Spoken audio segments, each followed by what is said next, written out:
Hello. This video marks the conclusion of my series of videos on the heaven and hell theory in Hinduism versus that in the Abrahamic faiths. In my past few videos, I have covered the heaven and hell theory in Hinduism and in Judaism and in Christianity. And in this video, my concluding video of that series, I will cover the same theory, the heaven and hell theory in Islam. This video also marks the start of a new series, which I would like to call Counter Narrative to Zakir Naik. Zakir Naik, as you might be knowing, is a very widely known preacher of Islam. He has often converted non-Muslims into Islam on camera by answering a few of their questions. He is so convincing in his presentation, in his argument, that some people have given up, abandoned their ancestral heritage, that is their religion, and adopted Islam, just on the sheer power of his answers. This series of mine, which starts with this video, will examine some of the arguments presented by Dr. Zakir Naik in his videos that are available publicly. Now, before I come to the main track, let me say that I have sometimes heard from Muslims that if you are not a Muslim, you have no right to comment on Islam. Commentaries on Islam is the exclusive prerogative of Muslims. So I have been told by some people. I have also heard on video some preachers saying that if you are not a Muslim, just don't bother about Islam. However, I beg to disagree with that point of view, because if a Muslim preacher or otherwise can come out of his way to teach me Islam, when I don't invite him to come and teach me Islam, but they come, they make me study Islam, and if I don't agree with them, then I should keep my mouth shut. I can talk only if I convert. I don't agree with this theory. If you have chosen to try to convert me to Islam, if you have taught me some Islam, or if you have initiated me into a study of Islam, then I have every right to talk about it.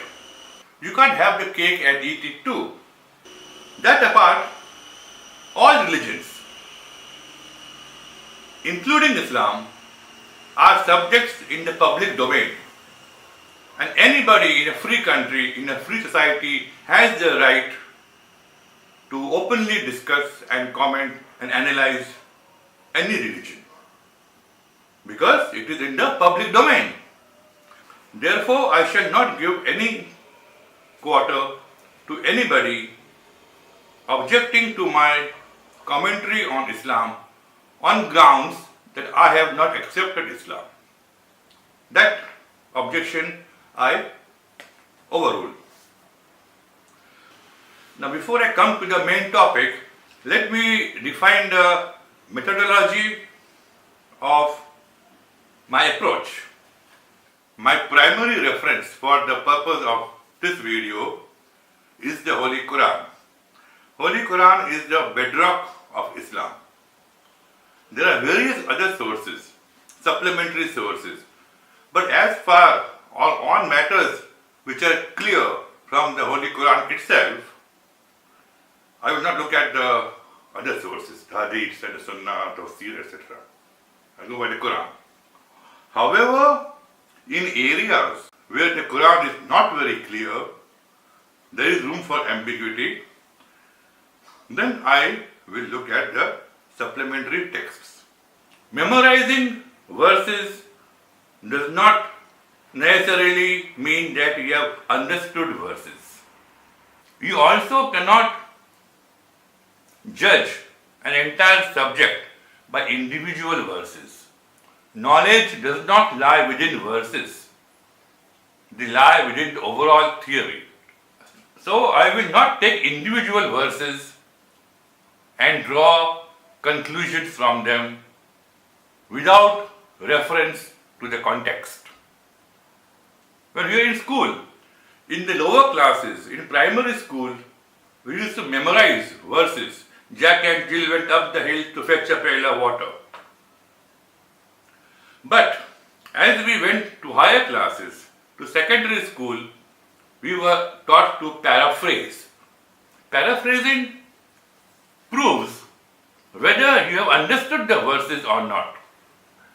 You convert the verse into prose in your own words so that the teacher can assess whether you have just memorized the verses or whether you also understood it. I will not therefore quote any verses verbatim. I paraphrase them, take out the essence from them, put them in the overall context and arrive at conclusions. Unfortunately, I have often found that Zakir Naik draws conclusions from individual verses without reference to the overall context. I find that method flawed. That's precisely why in school we are also taught to explain with reference to context. If you have read Harry Potter, for example, and you are only in the early stages of the book, you will feel that a character called Snape is a bad man, is a bad character. But as you advance into the study or into your reading of Harry Potter series of novels, you will find that Snape is the best character or very good character, far removed from what he was portrayed in the early stages, in the early parts of the series. So you have to have the overall context in mind and fit verses into it. The problem with just depending on verses is that for every verse or for many verses, you will find counter verses. Then which shall you choose? The Holy Quran itself says in verse number 22 of chapter 8 that you should use your akal, your brain. If you don't use your brain, you are the worst of beasts. So the Holy Quran gives us a method or a way to resolve any conflicting verses to arrive at the correct verse or the correct meaning by using our brain. This verse number 22 of chapter 8 of the Holy Quran, I have not heard any preacher talk about. Maybe some have talked. I haven't heard all the preachers. So I will depend a lot on this verse. I will use my brain to get meanings out of verses. So our topic here is the heaven and hell theory in Islam. At one of Zakir Naik's events, whose video I watched on YouTube, a lady asked him that if a person is good, a good person, good in every way, but he is not a Muslim, will he reach paradise? Or will he go to hell? Something like that. These were not how exact words. This was a question. This was a purport of a question. I am not quoting anybody and anything verbatim here. Zakir Naik gave the example or the analogy of a school passing exam. He said there are a certain number of papers you have to pass or you have to sit for. And if you do very well in all the papers, in all the subjects, but you fail in one, will you have passed the exam? No, obviously not. So what he meant was that being a Muslim is one of the papers in which you must pass in order to qualify for paradise, about which there is profuse mention in the Holy Quran. Let's examine how correct Zakir Naik's answer is. Let me repeat the question. If I am not a Muslim but a good man in every other way, do I go to heaven? Zakir Naik said, no. I have to be a Muslim. So let's examine his answer. The overarching theme in Islam is Bismillah al-Rahman al-Rahim. That means Allah the most gracious, the most compassionate and the most merciful. Allah is the Arabic word for God. Every Muslim uses the word Allah, not the word God in his native language. You use the Arabic word Allah. I am taking it that Allah and God are synonymous. So I will keep interchanging between these words, whichever comes to my vocabulary in the natural flow. But I take Allah as synonymous with the English word God. So God in Islam is Bismillah al-Rahman al-Rahim, the all gracious, all compassionate and all merciful. Let us briefly dwell on the creation of man by Allah, the creation of Adam. I am now quoting, or I am now referring to chapter 2 of the Quran. It's called the cow. Allah decided to make Adam, to create Adam, to rule and populate the earth. When the angels in heaven got to know this, they were somewhat disappointed, because nobody serves Allah better than the angels. Angels are perfectly Allah obedient, Allah fearing, and they make no mistakes when it comes to serving Allah. So when the angels heard that Allah has made a new being called Adam, they wondered, why not one of us? That time Allah told them that He has taught certain things to Adam which the angels don't know. And Adam is therefore the right being to rule and populate the earth. Not only that, Allah also commanded the angels to prostrate themselves before Adam. And angels, being the most obedient, the most abiding of Allah's law, Allah's orders, did it. One angel did not. He was cast out of heaven. He is a Satan. But that is not the point here. Point is that by asking angels to prostrate before Adam, Allah established the superiority of Adam over the angels. And we are Adam's progeny. So by sending an imperfect human instead of the perfect angel, Allah has shown that He does not expect us really to be like angels. Therefore, a few friends of mine who told me that I have no right to live on Allah's earth if I don't follow Allah's law are wrong. If Allah wanted me to follow Allah's law, He would have made me a progeny of an angel and not of Adam. Because Allah made Adam different from angels. And Allah knew that Adam will not be as abiding of Allah's law as angels. I came across some words or text or whatever you call it in Sahih Muslim.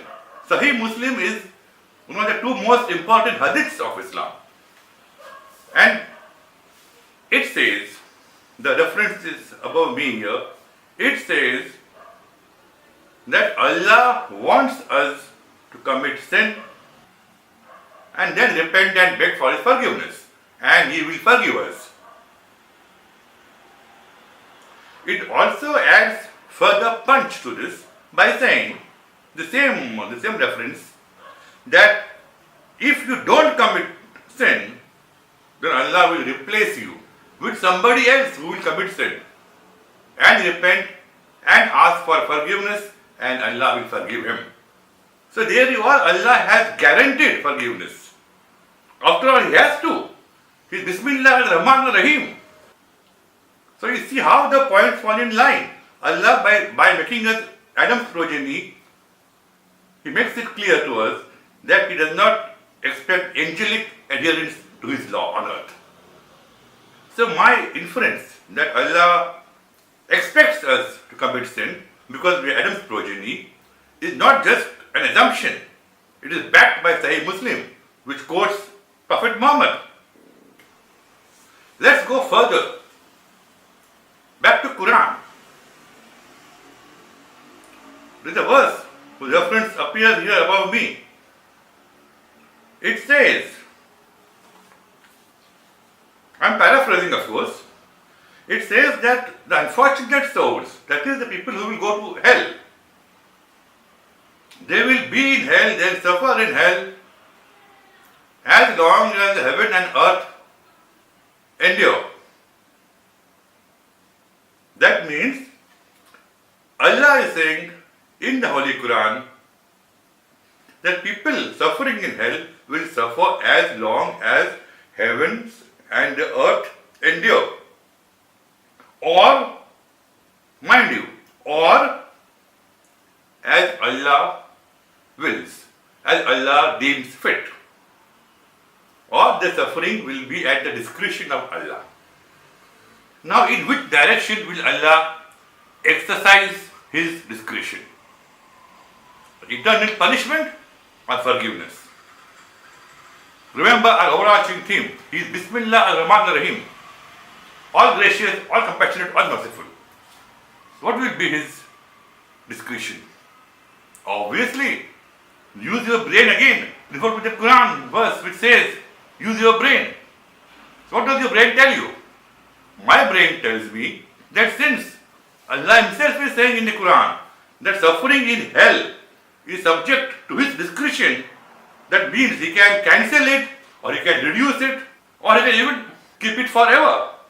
Which is the most likely option which He will exercise? Given the fact that He is Bismillah ar-Rahman ar-Rahim. Think for yourself. Let me go further.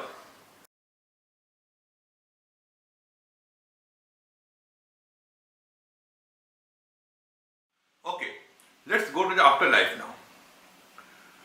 What happens just after one dies? According to the Islamic theory. Say I drop dead now and I die a Hindu. So after burial, okay, it doesn't matter that Hindus are not buried, they are cremated. But since we are discussing Islam here, let's go by the Islamic concept, the Islamic practice, and say I am buried now. The popular notion is that since I have died a non-Muslim, I have to be in hell for eternity. That's a popular notion. We will examine this in this video. But let's start with the popular notion. They refer to some non-Quranic sources and cite a story of two angels entering my grave and asking me three questions. Who was your God? What was your religion? And what's your opinion of Prophet Muhammad? And if you don't give the correct Islamic answers, then your suffering starts in the grave itself. The grave becomes hell for you. And the Muslim, since he will give the correct answer, the grave will become heaven for him. So I will be in my hell in the grave, and Muslim will, and the true Muslim will be in heaven in the grave until the day of resurrection and final judgment. This transformation of the grave into hell or heaven, they call it barzakh. And what's barzakh? There's a remarkable difference in the concept of barzakh as mentioned in the Quran vis-a-vis what these preachers say. In the Quran, barzakh is a barrier. Example being the barrier between sea and a river. Though the river flows into the sea never overwhelms the river. There is an invisible barrier between the salt water and the sweet water. The salt water of the sea and the sweet water of the river, there is a kind of barrier. So this barrier, the invisible barrier, is barzakh. It is clearly mentioned in the Quran. This example is given of sea and river. Another mention of the word barzakh in the Quran comes in relation to explaining why the soul of a dead person cannot return to earth. It is said that there is a barzakh, a barrier between earthly life and the life after death. So earthly life and the spiritual life. It basically says that once you are dead, you cannot come back to earth to do what you should have done, but you did not do. That means you won't get a second chance. So there is a barzakh between them. I don't understand how this concept of a wall or a barrier has been interpreted to mean an intermediary space between death and the final judgment. But it's quite a popular notion. What does the Quran say about what will happen to me if I die a sinner? The Quran very clearly mentions, I will be in sleep in my grave till the day of judgment comes. I won't even realize the time passing by, because I will be in deep sleep. And how does the Quran explain this? By mentioning about sinners who were woken up by the trumpet call on the day of resurrection, and they woke up and asked, hey, who woke me up, or who woke us up from our sleep in the grave? So you see, this is how the Quran verse appears above, verse number appears above, explains that we will be in sleep. However, there is a verse in the Quran also which talks about instant punishment. But that is specifically in connection with the pharaohs of Egypt and their men. The pharaohs were the rulers of ancient Egypt. They were not an ordinary people. The pompous rulers who also claimed divine powers, and there was tremendous exploitation of ordinary people, of slaves during that time in Egypt. So when the pharaohs were in the grave, they were shown the hell they would be in after the day of resurrection. Every day they were shown, and that used to terrify them. That means that their life was hell even before the day of judgment. But those are extreme cases. And if you take pharaohs as an analogy, how many of us are extreme sinners? What percentage of humanity is made of murderers or rapists? Very small percentage. So, for us, average people or average sinners like me and most of us, the other verse from the Quran, the first one I cited about we being in sleep in the grave until the day of judgment, is the verse that convinces me, and I will go by that. So I ignored that theory of me being asked 3 questions in the grave, and since I will have given long answers, my suffering will start immediately. I don't accept that theory. I go by this verse. Sleep.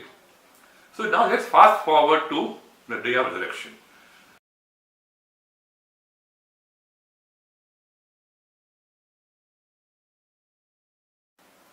On the day of judgment, I surely will be asked some questions. That is why the audience with Allah will be there. The Quran is not very clear on what those questions will be. And therefore, I searched the hadith or the non-Quranic Islamic literature, and I found a set of 5 questions. that will be asked to me in the presence of Allah. The trumpet has blown and I have woken up, and before I meet Allah for the final judgment, an angel will come to me to check my prayer.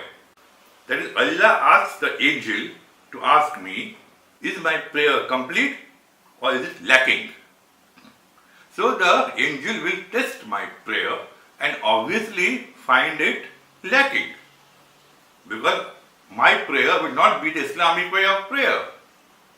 It will be the Hindu way of praying. But then Allah says, if my prayer is lacking, He says, He tells angels, look and see whether my slave, that's me, did any voluntary prayers. And who hasn't done any voluntary prayers? Even an atheist must have done some prayer in school, at least, the prayer before class. As a Hindu, I have done some prayer. I have prayed sometimes, mostly from my heart, not in words, from my heart. Sometimes by words, sometimes by mantras, but they will not be Islamic way, and therefore I will be found lacking in my prayer. So if I am lacking in my prayer, what happens? Allah tells the angel to complete the obligatory prayers of mine from my voluntary prayers. Allah is commanding the angel to complete my prayer from whatever prayer I have done. He is not teaching me the Islamic way of prayer. See the transformation from Islamic to gradually the secular. Whatever prayer I have done, which is not the Islamic way of praying, the angel is being commanded by Allah to compensate for that or to do my prayer, complete it, using whatever prayer I have done as the base. This reminds me of the Hindu practice of getting Brahmin priests to perform your religious rites which you are yourself not able to or you don't know. So the angel suddenly becomes like a Hindu Brahmin for me, Hindu Brahmin priest. He completes my prayer. He doesn't teach me that prayer. He completes it for me on Allah's order. After that, I am ready to face Allah.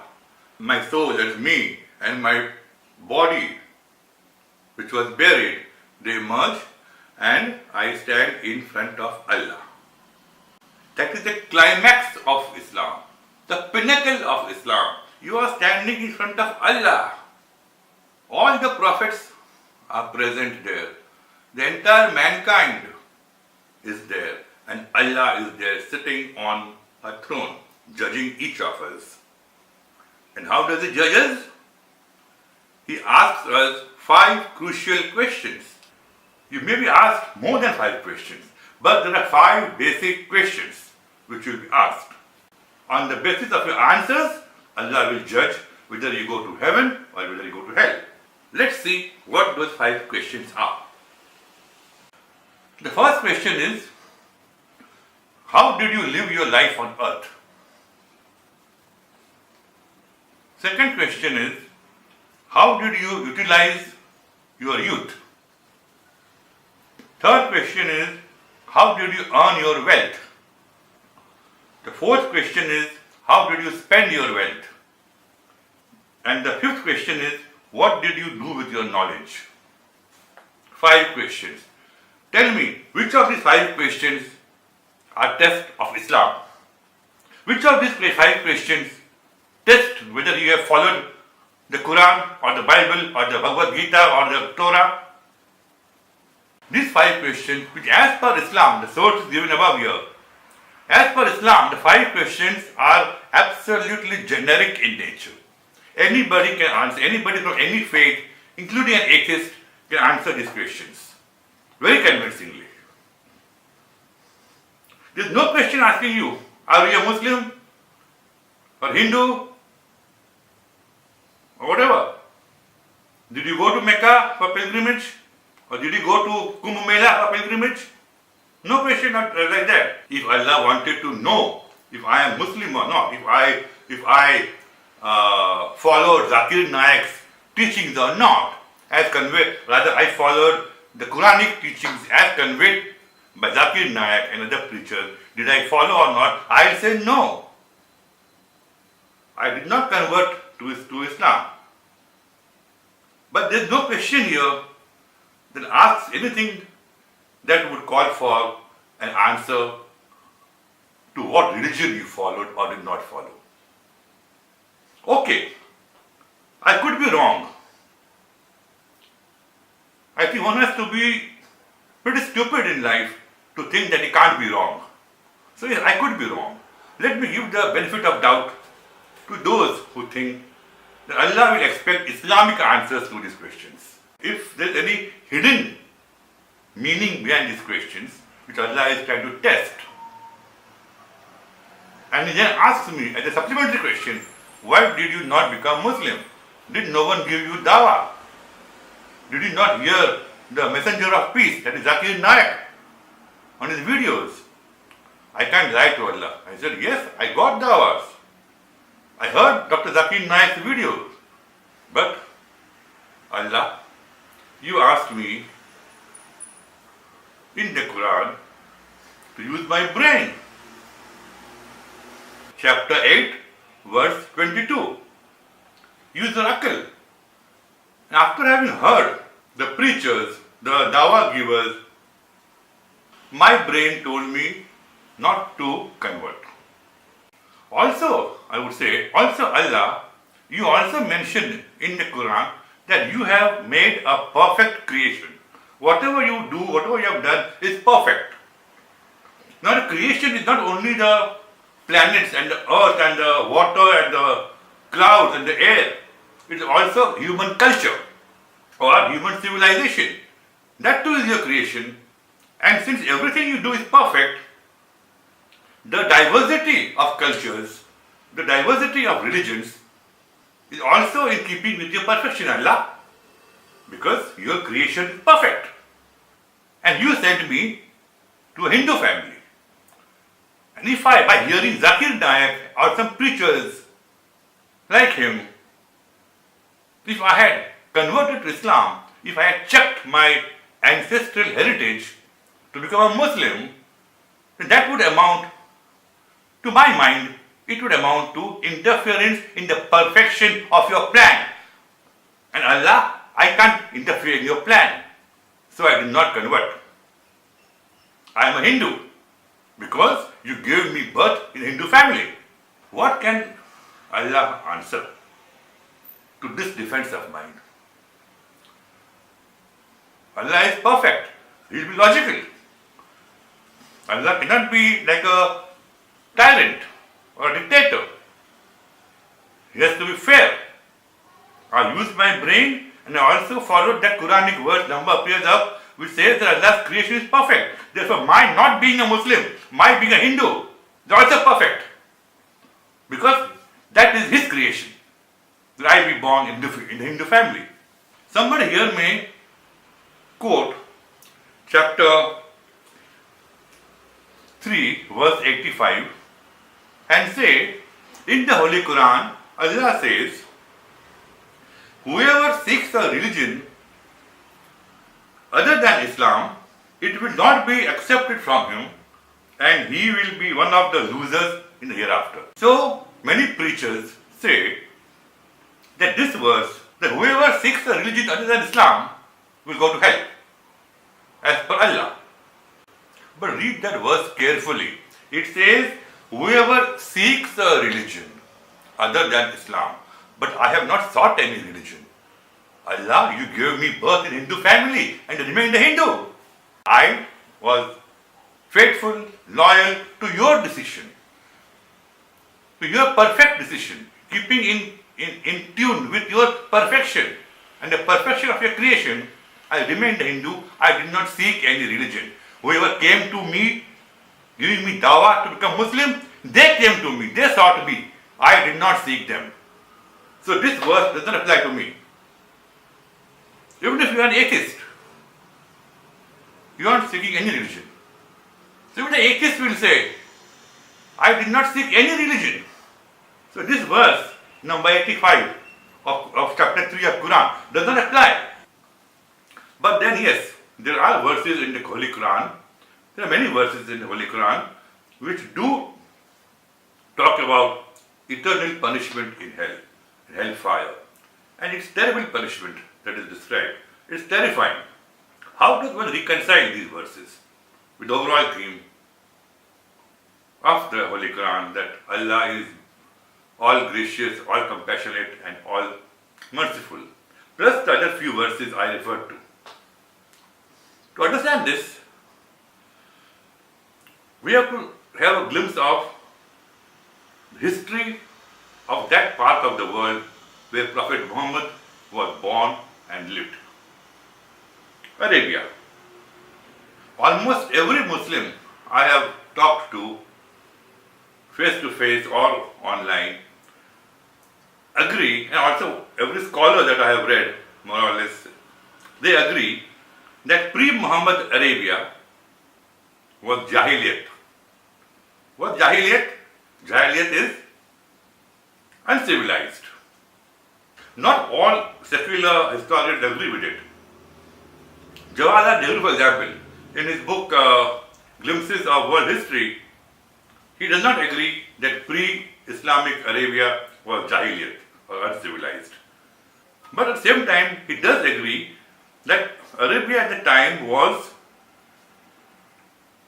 a large settlement of tribals, and there were many tribes, and there used to be constant quarrels and fights between the tribes. And in that society arose Prophet Muhammad. During this time, there were great civilizations in other parts of the world.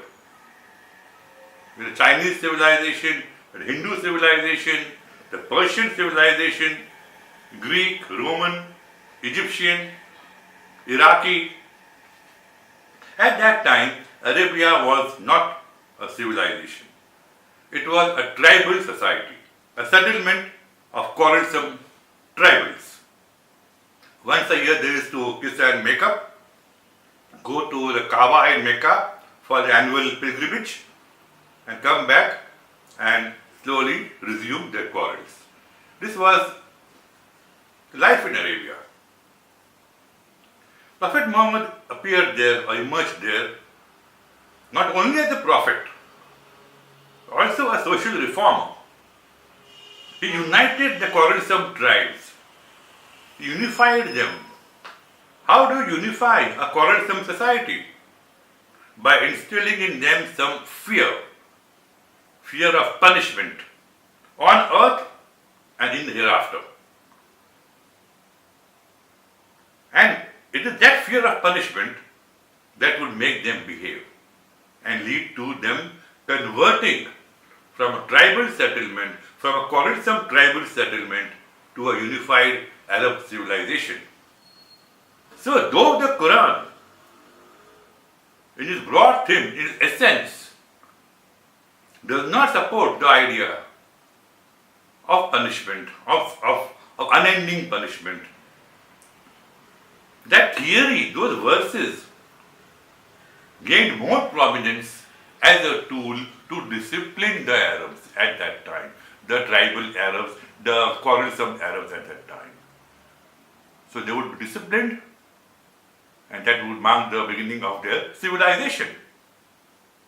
That is why most people know more about the punishment verses of Islam, of the Quran, than the forgiveness verses. Okay, assume that I am still wrong. All that I have said so far is wrong. Assume that. And Zakir Naik is correct. That if I am not a Muslim, then I have failed in one paper of the examination, and therefore I have failed the exam. So being Muslim is one subject or one paper in which I must pass.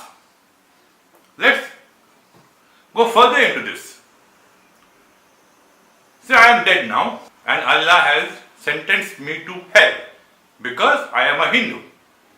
and everything else I am good, but I did not believe Zakir Naik's teachings, or I did not believe Islam, and so I will go to hell. Okay. Briefly, what happens after the judgment in Islamic belief? The Quran itself indicates, I am saying indicates, don't ask me for specific verse numbers here, because this is a derivation. I am deriving a composite meaning from a collection of verses. So it does indicate, or we can infer from the Quran, that there will be three formations of souls after the day of final judgment. The best souls, the most virtuous souls, let's say the most pious Muslims, or let's say all Muslims. The Quran says that not all Muslims will go to heaven, but let's assume for the sake of argument that all Muslims will go to heaven. Anybody with names like Zakir and Ahmad and Arif, all will go to heaven.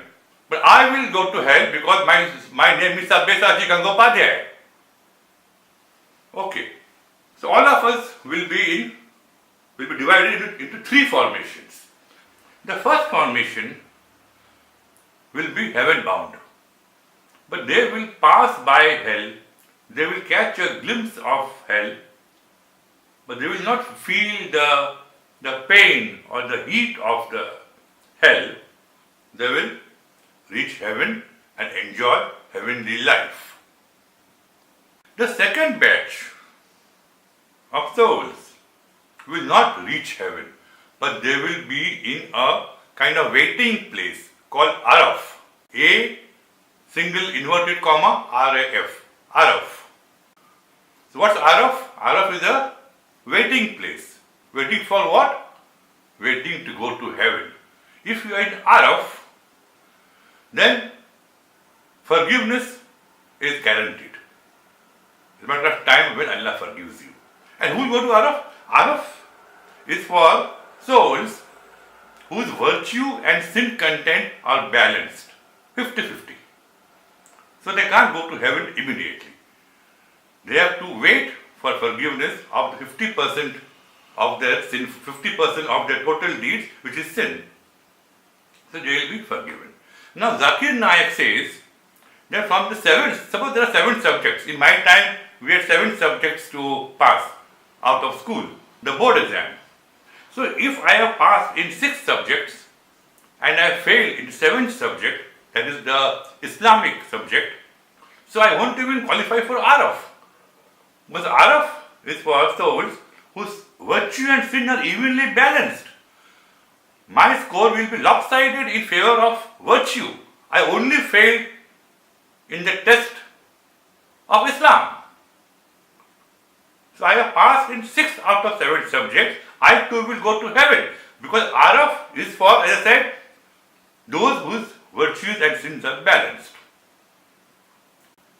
Or let me give the benefit of doubt to Zakir Naik even more. Suppose being Muslim is the only criteria for going to heaven. And I am not a Muslim, I am a Hindu, a cow worshipper as they say, so I don't qualify for Araf also. In that case, I will be in hell. But what would I be doing in hell? The Quran itself says, as per the reference appearing above me, that I will be on my knees. Sinners will be on their knees in hell. On their knees, on my knees. That means I will be kneeling. So I will be kneeling in hell. If I am burning from all sides and inside me, if a sawing machine is cutting through my body, if a tree is growing inside my body, how can I be kneeling? I will be screaming in pain, in agony. But Quran says, I will be kneeling. And what does kneeling signify? Kneeling signifies supplication, begging for forgiveness. Because it has been established by the theory of Araf that you can be forgiven even after your death. Many Muslim preachers say that you can't be forgiven after death. So better become a Muslim now because you don't know when you will die. Even that claim is ruled wrong by the Araf theory. Araf is for people who have 50% sin content in their total deed record. And this is further backed by the Quranic verse which appears up here, the number appears up here, which says that everybody will go to hell. And then Allah will pick and choose who will be with him in heaven and who will stay in hell. So there too, we see that forgiveness is possible after death. So you can be forgiven even after death. And if I am in hell, I am kneeling, then instead we have to use our brain. What does kneeling suggest? Begging for forgiveness. Allah, forgive me, forgive me, forgive me. Allah being Bismillah ar-Rahman ar-Rahim will forgive me. He has to. And finally, there is one crowning verse in the Holy Quran, which reference appears here, which says Allah forgives everything. Allah is all forgiving. So there goes the theory propounded by Zakir Naik and preachers like him, that if you are not a Muslim, you are doomed to hell. The Quran does not support that theory. I hope I have made my point here, that Allah is indeed Bismillah ar-Rahman ar-Rahim. Thank you.